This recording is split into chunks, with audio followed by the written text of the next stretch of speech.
Dharni sir என்னடா பண்ணிட்டு இருக்க, அதுவும் இந்த மலையில? வாப்பா, அது ஒரு 2 நாளைக்கு முன்னாடி ஒரு கம்பளி பூச்சி நம்ம வீட்டு வாசல்ல ஊறிக்கு இருந்துச்சு. அப்படியா? அப்புறம் அது அம்மாட்ட சொல்லி அம்மா வந்து அதை அழுங்காம கொண்டு போய் டிச்சில் போடுறான்னு சொல்லிச்சு. நானும் பிடிச்சி கொண்டு போய் போட்டேன்ப்பா. டிச்சில் போட்டியா? சரி. அதுக்கப்புறம் நேத்து வாசல்ல செவுத்துல அப்படின்னு ஒரு 4-5 இடத்துல கம்பளி பூச்சியை பார்த்தேன்னு அம்மா சொல்லிச்சு. அப்போ தொடர்ந்து வந்துகிட்டே தான் இருக்கா? இதெல்லாம் எங்க இருந்தா வருது? வீட்டை சுத்தி முத்தி பார்த்தேன், வெளியில இருந்தும் வந்த மாதிரி தெரில. செடியில வந்து பார்த்தேன், அங்கேயும் பெருசா இருக்க மாதிரி தெரில. எதுக்கும் ஒரு தடவை வெட்டி விடுவோம் அப்படின்னு சொல்லி வெட்டிட்டுங்கப்பா. நீ செய்யணும் சரிதாண்டா தம்பி. இப்போ நான் முடிஞ்சா? இன்னும் கொஞ்சம் தான்ப்பா இருக்கு. இந்த முடிச்சுட்டு வரேன். சரி வா. அப்பா என்ன பசி. ஆமாம், தர்ணி சாப்பிட்டானா என்னன்னு தெரியலையே. சாப்பாடு இருக்கு, குழம்பு எதுவுமே இல்லையே. ஃபோன் வர அடிக்குது.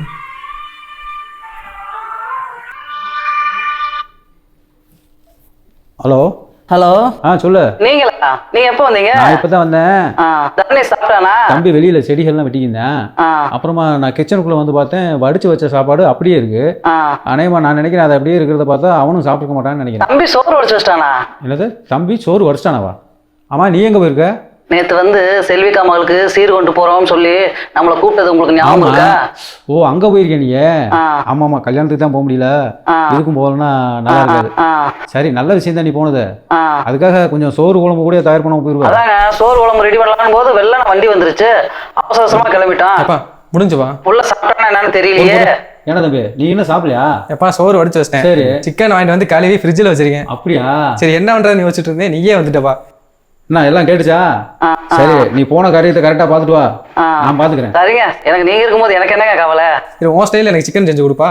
ஒரு 10 நிமிஷத்துல நீ கேட்ட மாதிரி நான் ரெடி பண்ணிட்டு வரேன். 2 பேரும் சேர்ந்து சாப்பிடலாம். சூடா சோத்துல போட்டு விசைஞ்சு சாப்பிட்ற மாதிரி கொஞ்சம் வருவலா. அதே மாதிரியே பண்ணிடுவான். வரேன். ஸ்டவ் ஆன் பண்ணி ஒரு பேனை வச்சு 5-6 வரமிளகா, 3 டீஸ்பூன் வரமல்லி, ஒரு பட்டை, 2 ஏலக்காய், 4-5 கிராம்பு, 1/2 டீஸ்பூன் மிளகு, 1/4 டீஸ்பூன் சோம்பு, 1/2 டீஸ்பூன் ஜீரகம் சேர்த்து வறுக்க ஆரம்பிக்கலாம். அதை நல்லா ஆற வச்சு மிக்ஸி ஜார்ல சேர்த்து நைஸா பவுடர் அரைச்சு எடுத்துக்கலாம். ஒரு பாத்திரத்துல நல்லெண்ணெய், ஜீரகம் சேர்த்து பொரிஞ்சு வந்ததும் கட் பண்ணி வச்சுக்க 2 பெரிய வெங்காயம், 2 கொத்து கருவேப்பிலை சேர்த்து இந்த அளவுக்கு ஃப்ரை ஆகி வந்ததுக்கு அப்புறமா தட்டி வச்சிருக்க பூண்டு, தட்டி வச்சிருக்க இஞ்சி சேர்த்து ஒரு முறை பரட்டி விட்டதுக்கு அப்புறமா ஃப்ரிட்ஜில் வச்சிருக்க சிக்கன் எடுத்து நல்லா அலசிட்டு சேர்த்துலாம். மஞ்சள் பொடி, உப்பு சேர்த்து கலந்து விட்டு மூடி வச்சு லோ ஃப்ளேம்ல ஒரு 5 நிமிஷத்துக்கு அப்புறமா ஓபன் பண்ணி அரைச்சு வச்சிருக்க அந்த மசாலா பொடியும் சேர்த்துட்டு கலந்து விட்டு கருவேப்பிலையை தூவி பரட்டி எடுத்தோம்னா ஒரு அருமையான சிக்கன் வறுவல் தயார். சாப்பாடு தட்டுல போட்டு சிக்கன் வறுவலை சைட்ல வச்சு எடுத்து கொண்டு போய் தம்பி கொடுப்போம்.